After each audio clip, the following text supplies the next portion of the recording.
भक्कू, मैं जानता हूँ तुम क्या कहने वाली हो, लेकिन तुम ऐसी बात सोच भी कैसे सकती हो? कैसी बात? तुम यही सोच रही थी ना कि मैं तुम्हें किसी गड़बड़ घोटाले के लिए यहाँ पे लाया हूँ। लेकिन तुम्हें वो दरवाजा। क्या तुम्हें मुझ पर इतना भी विश्वास नहीं?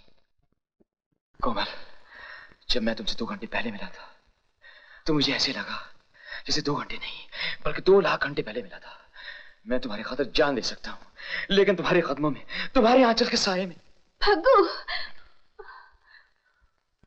शायद मैं तुम्हारे काबिल नहीं। अगर तुम मेरी जिंदगी में आ जाओ तो मैं सब बुरे काम छोड़ दूंगा और एक अच्छा आदमी बनने की कोशिश करूंगा।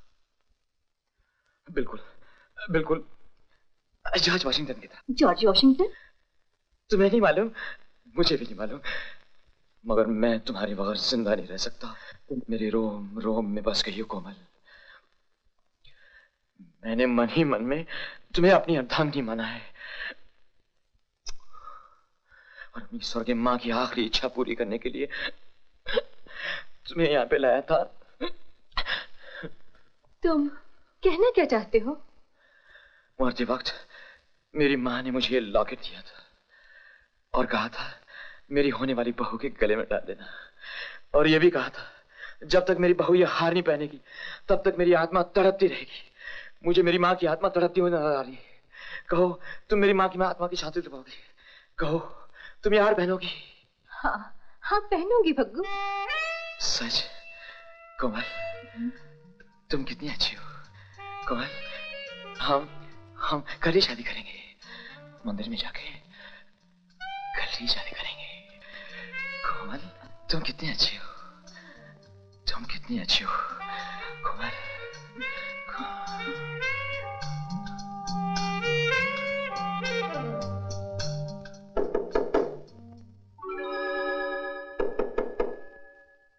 कौन है? कौन है बे? दरवाजा खोल बे। मैं हूँ जग्गू। कहाँ मुसीबत आ गई? आता हूँ।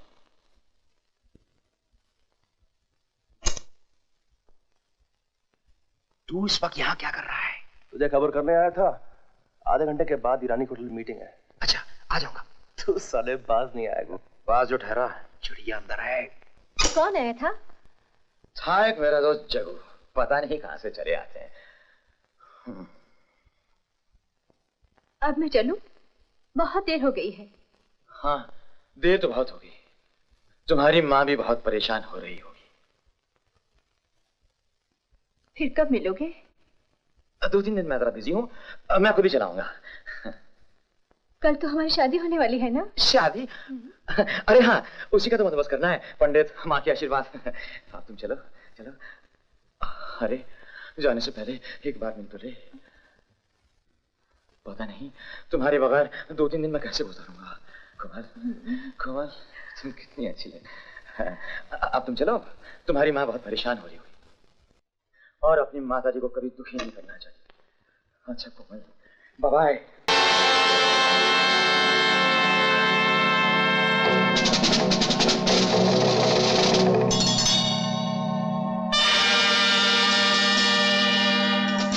ये तो बापू का है।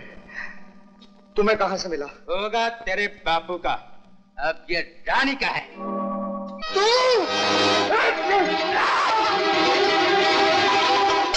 रावण के गले में हाथ डालने का अंजाम जानते हो? इसे मत मारो। रानी हट जाओ। अगर तुम गोली चलाओगे तो पुलिस में खबर हो जाएगी। मैं कहता हूँ हट जाओ, हट जाओ। देखिए ये मेरा भाई है, बच्चा है, नादान है, इसे छोड़ दीजिए। मैं इसकी तरफ से माफी मांगू। आपके पाँव पड़ता हूँ, भगवान के लिए इसे माफ कर दीजिए।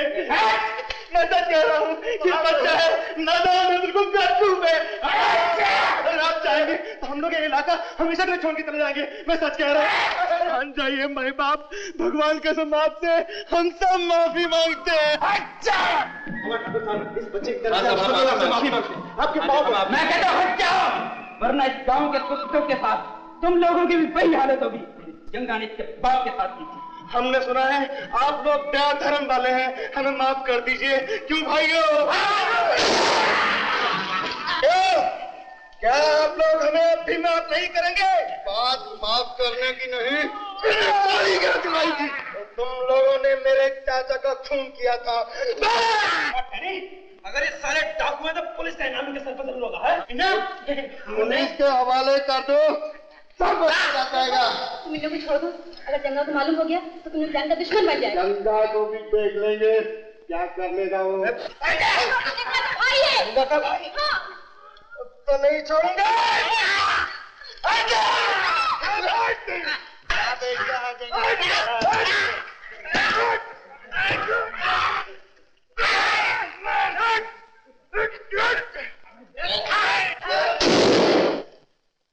तुम लोग नहीं संभाले कौन हो तुम?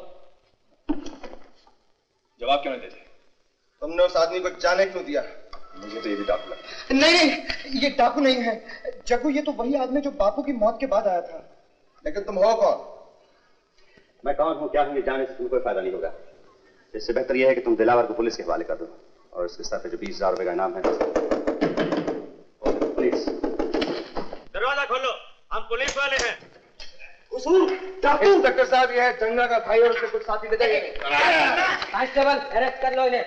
हमारे इंस्पेक्टर, इन डाकुओं का हमें इनाम कब मिलेगा? आप अपना नाम और पता थाने में लिखवा दीजिए, थोड़े दिनों बाद मिल जाएगा। चलिए आप भी चलिए, हमारे पास रिपोर्ट दर्ज करा दीजिए। जग्गा सरदार, मुझे कुछ नहीं मालूम है। ये तो हम बड़ी देर से सुन रहे हैं चौधरी। अब तुमसे आखिरी बार पूछते हैं, सच सच बताओ, दौलतपुर का खजाना कहाँ छुपा है? मुझे कुछ नहीं मालूम। देखता नहीं कि हम एक मेहमान से बात कर रहे हैं? हाँ, तो क्या कह रहे थे चौधरी? मैं सच कह रहा हूँ सरदार, मुझे कुछ नहीं मालूम है। तुम्हें कुछ नहीं मालूम? अभी मालूम हो जाएगा। चौधरी, तुम्हें अपने बीवी बच्चों से भी प्यार नहीं है? तुम्हें क्या मालूम है?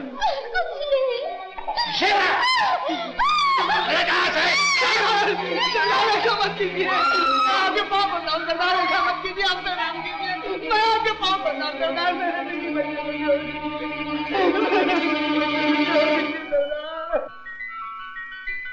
चौधरी, इस धुन के बंद होने से पहले बता दो, वरना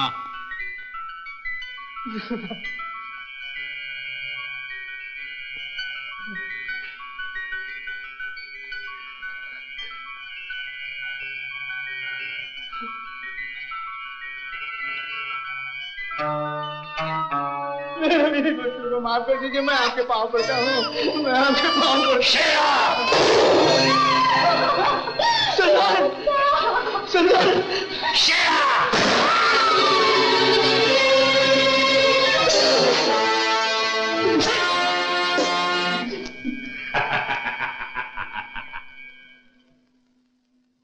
बालू सिंह, अब बताओ क्या बक रहे थे?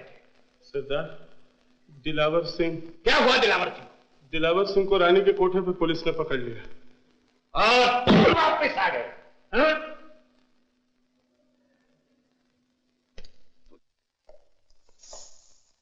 आप? वो डाकू बचकर निकल गया। अब तुम्हारा यहां रहना खतरे से खाली नहीं। दिलावर यहां पकड़ा गया था।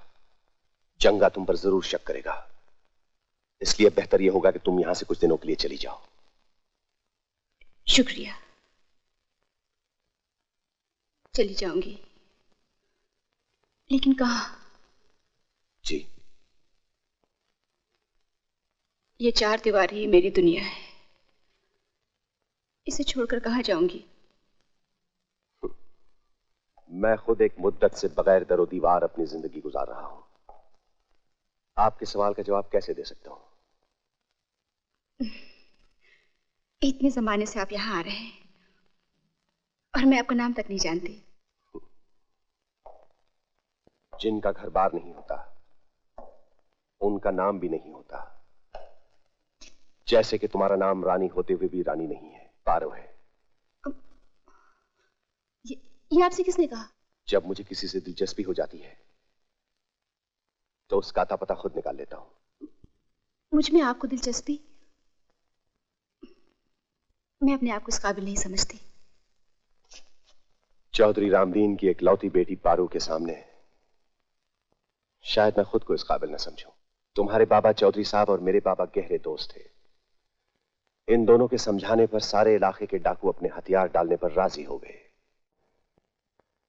जंगा उनमें से एक था जो सर्वोदय को ढोंग समझता था और वो बागी हो गया।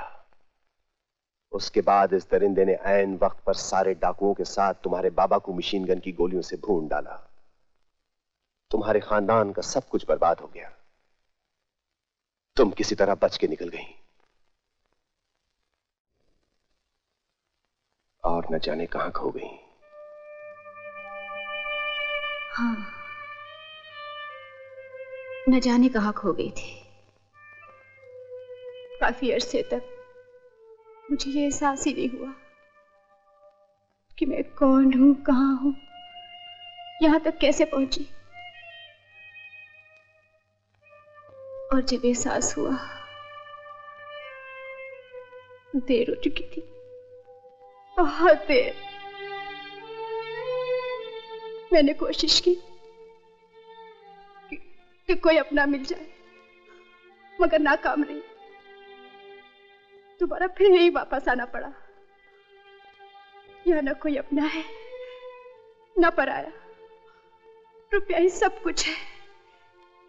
भगवान भी वही है, खुदा भी वही है, माँ बाप भी वही है।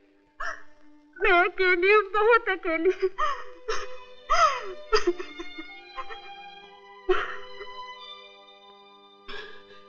खैर, आपके बाबा कहाँ हैं?